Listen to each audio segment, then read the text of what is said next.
Have you ever wondered what it's like to be a cybersecurity analyst? My name is Blaine. I'm a lead cybersecurity analyst, and I'm going to break down a day in the life of a cybersecurity analyst.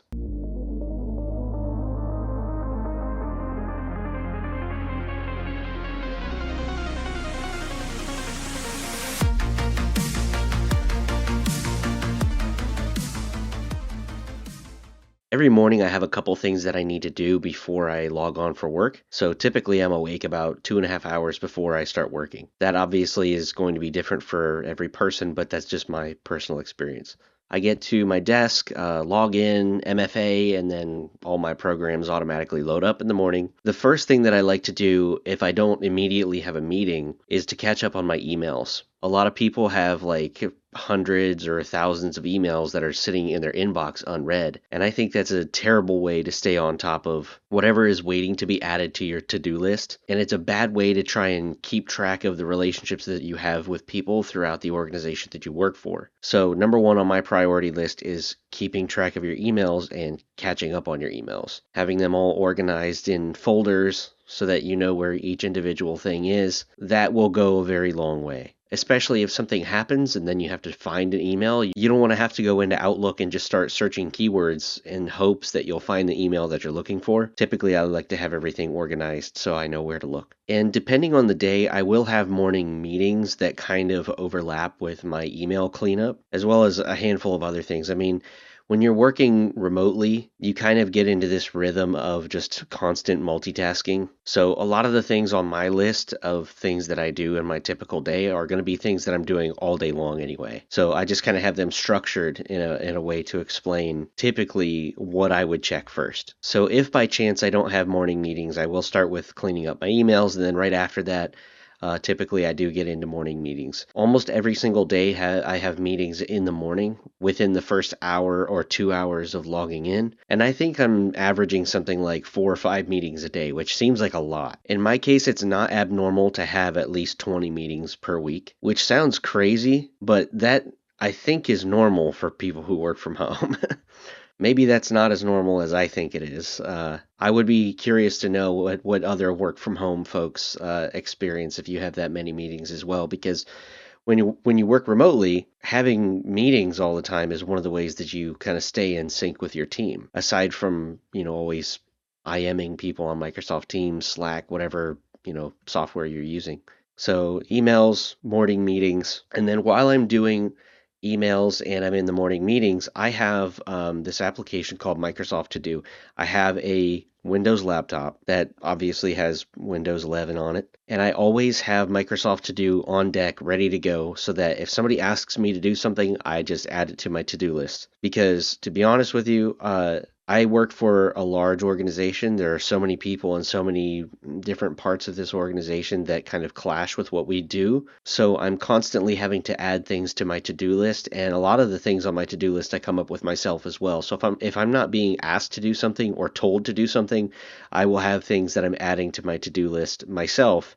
And a lot of the time that'll consist of like process improvements or documentation that needs to be written, stuff like that. So just constantly filling out a to-do list. And usually when you get into morning meetings, you are typically told a couple of things that you need to add to your to-do list as well. Or things just come up and somebody says, this is one of the things that we need to do. And I feel like I should be responsible for that thing, so I'll just add it to my to-do list, and it's my intent to eventually get around to it. I also do ticket assignments for my team, and I'm not the only person that does it. In the past, we had a system where it was kind of discretionary. Everyone could go into the queue and grab tickets.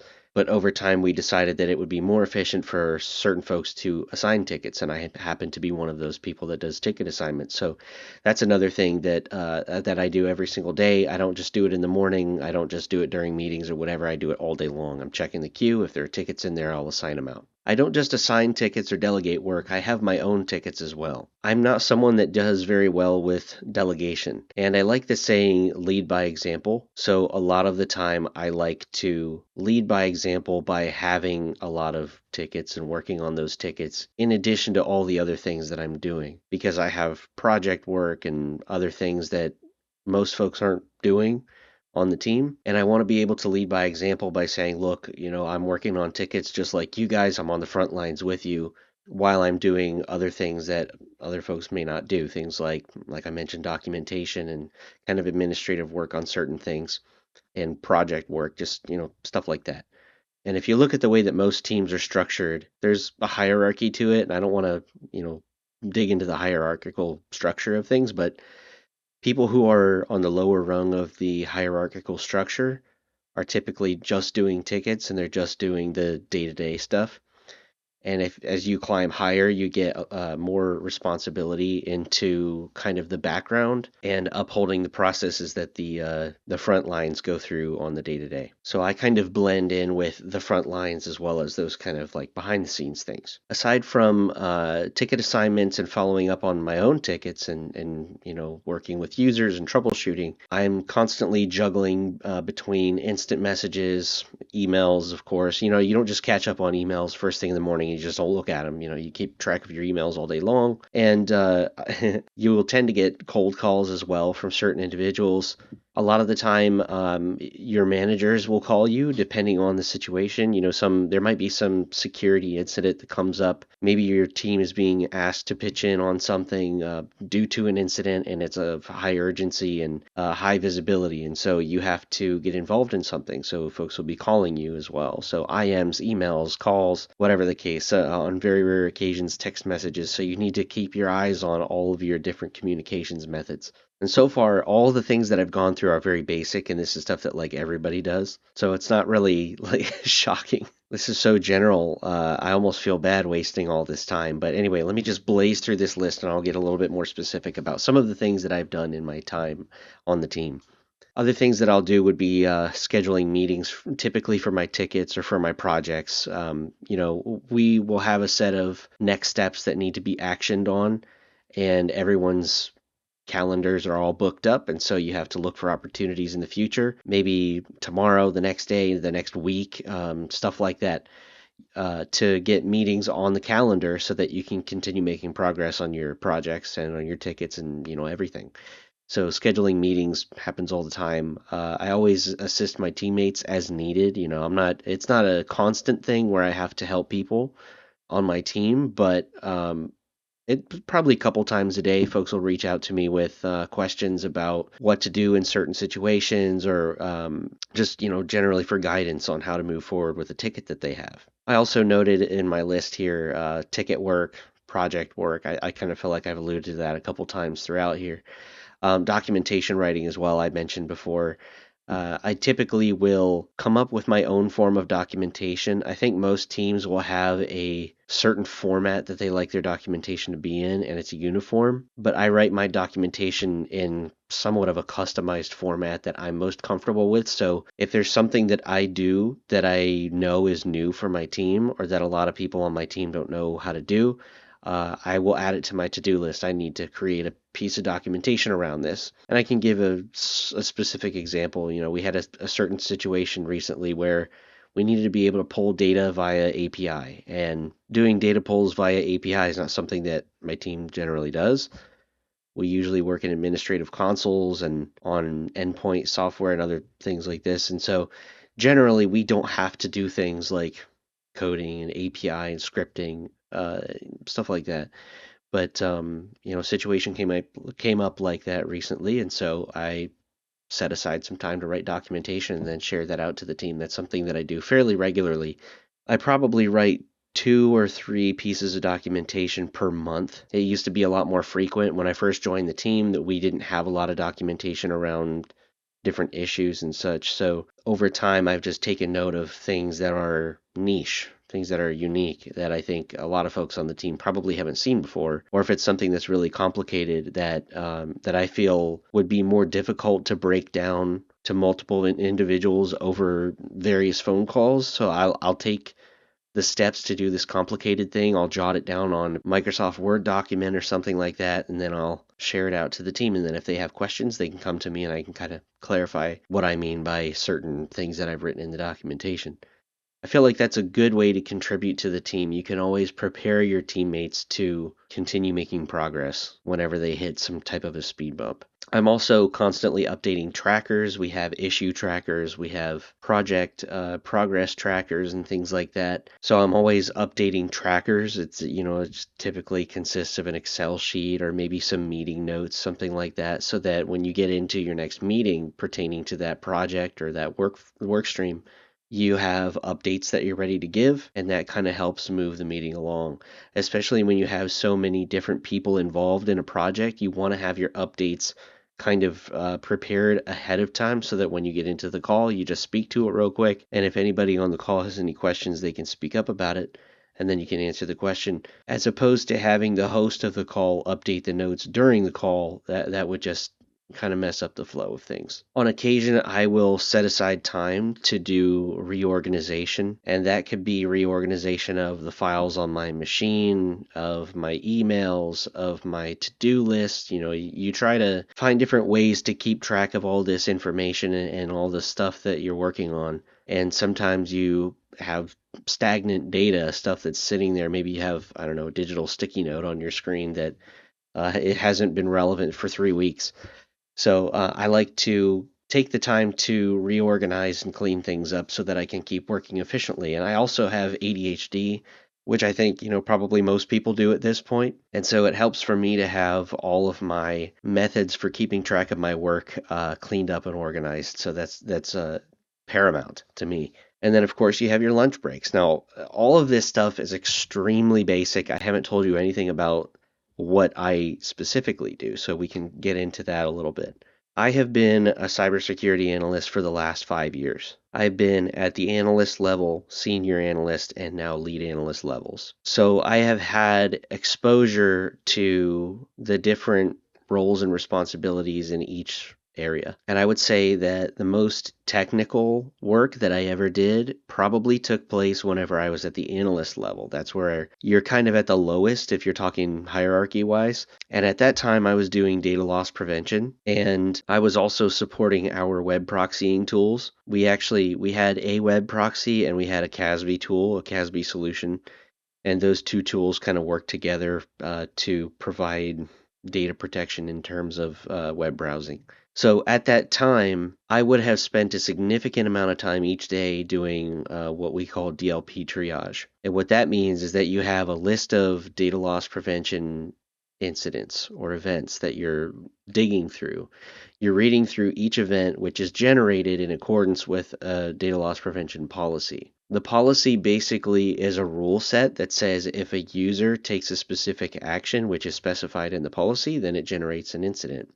Your role as a DLP analyst is that you go through those incidents and you determine whether they are legitimate and whether they need to be reported, or if they're false positives.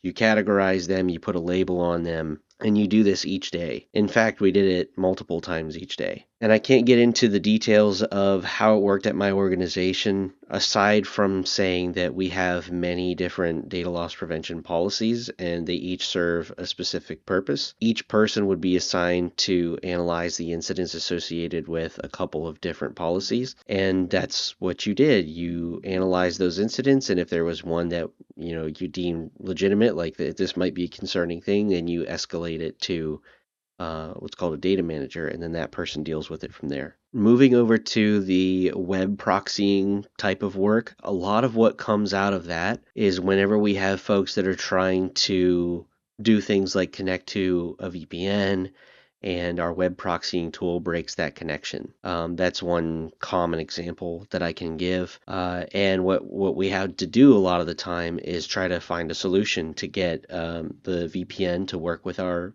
proxy. And we've had a couple of different proxy solutions over the years. They have different challenges that are associated with them. And so usually what it comes down to, if you're not able to get a solution implemented that allows that VPN connection to work, then you would implement what's called a bypass so that the traffic is either not inspected or it just doesn't go through the tunnel to, the proxy. That's kind of how you deal with issues when you're talking about proxying. Now, the VPN example that I gave is only one of many common examples that I can give. I'll give just one other type of example. A lot of the time we have folks trying to go to a website, not a website, but any website. Our users are going to hundreds, if not thousands, of different URLs on a daily basis.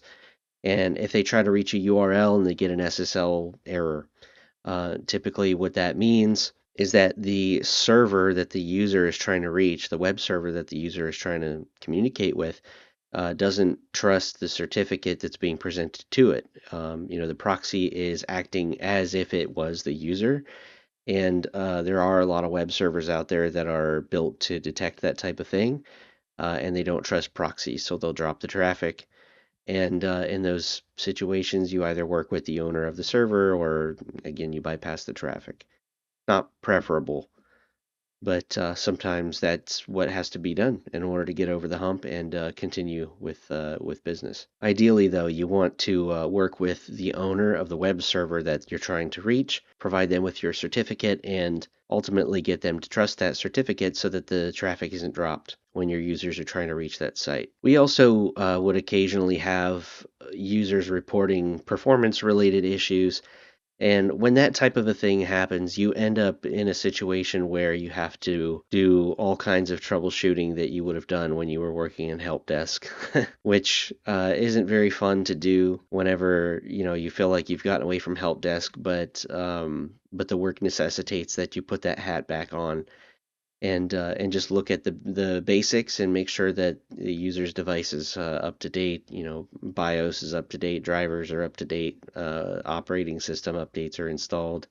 They've rebooted within the last month, 7 days preferably, and all those types of things. And then, if there's still an issue, then you gather data and you open up a ticket with your vendor support team. So those are the types of things that I had dealt with in the past whenever I was supporting a web proxying tool. I also supported an effort where we were scanning for data that wasn't needed on user devices any longer. I don't think I can be any more specific than that, but basically we have a system set up which would scan a user's SSD and look for data that was no longer needed on that user's device, and then it would mark that data as having matched the criteria that should have been removed off of that user's device. There's another process that happens after that, which basically ensures that that data is removed from the device, and then that user becomes compliant. It's a compliance issue.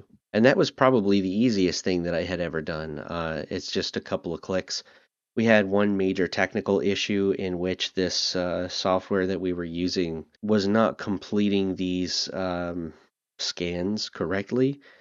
And so I had to work with my management and vendor support to ultimately come up with a solution and write out some documentation so that my team members would know how to deal with that situation at that time and going into the future. Because it was kind of complicated, it caused a lot of problems with many thousands of devices. I have also supported a couple other different work streams that I was never officially supporting.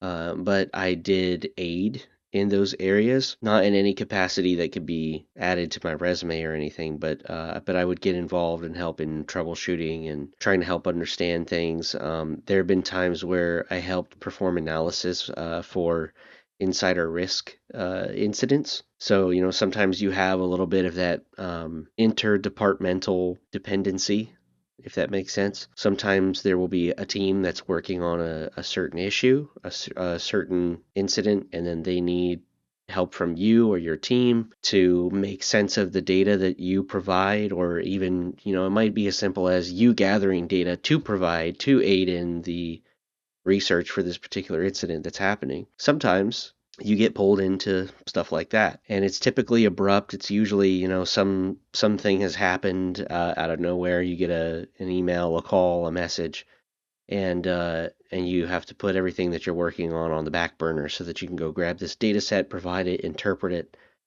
that kind of stuff. And that stuff I always kind of enjoyed because you get exposure to other teams in your organization and your networking, whether that's your intent. The networking comes naturally as part of you just doing your job, right? And so I find that that's always the most valuable networking that I can do because I'm being genuine. I'm working on something that is legitimate and providing real value in real time and developing a relationship with other teams around the organization. So that's probably one of my favorite things to do is to kind of act as a conduit between my team and other teams whenever the opportunity is presented. In recent times, I have begun working on a lot of project work. And we've had projects before. A lot of organizations will switch technologies if you have like a certain piece of hardware that has to be swapped out for new hardware. Like a specific example I'm thinking of that I was never around for,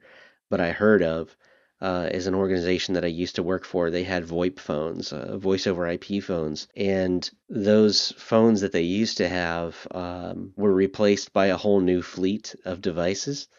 I wasn't involved in anything like that, but I can imagine what that looked like. In terms of the role that I've been in for the last 5 years, I have been around for a couple of kind of software lift and shift type of situations where you pivot from one software that's provided to you by a certain vendor to a different software. And typically you have to have a whole project plan broken out for that. And at the time, I was in a lesser role, if you can call it that, where I was just kind of executing the project plan. But in recent times, I've been kind of involved in the more fundamental aspects of project planning and building things out for a new product from scratch. So my responsibilities in the last year or so have been interesting and contrast compared to years past. So a lot of what comes with that when you're involved in kind of the more administrative parts of a project is design, like policy design in particular. If you have a new product that you're going to be supporting, you have to kind of figure out what you're going to do with that product and what's the best way to configure that product. And so I've been involved in a lot of that stuff. And then, actively building out the test case and your initial production environment build as well. That's all stuff that I've been more so involved with in the last year, which has been really interesting. So it's been a change of pace for me, I think, because what I had been doing for the 4 years previous is most of my time was spent speaking with users and working on tickets. And I do still do a lot of tickets, but the administrative kind of stuff, project work has kind of dominated my calendar for the last year or so. So a lot of what that consists of these days is scheduling calls to work on certain features, working with vendor support to make sure that the product is up to par with what we need before we increase adoption across the organization and things like that. It's kind of high level stuff and working on and implementing new features in this particular tool that I'm talking about. And this is all stuff that I had never done before. So I can't say that this is something that your typical cybersecurity analyst would be doing.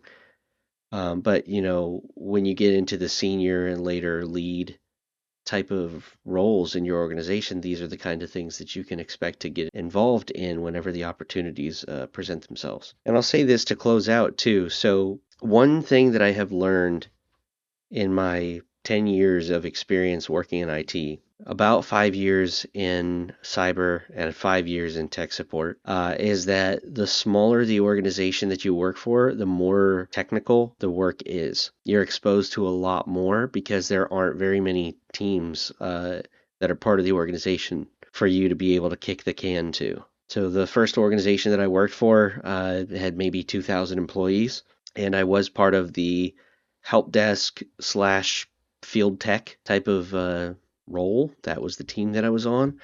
And so at that time, I was answering anywhere between 30 and 100 phone calls per day, it felt like. There were times, like on record, where I answered 100 phone calls in a single day. It was crazy, which is really wild when you consider only 2,000 people in the organization. But if something big happens that impacts, that large of population in your small company, you're going to be getting a lot of phone calls to the help desk, and there were only a couple of us answering those phone calls. So we would get non-technical questions. We would get technical questions that maybe we didn't know the answers to.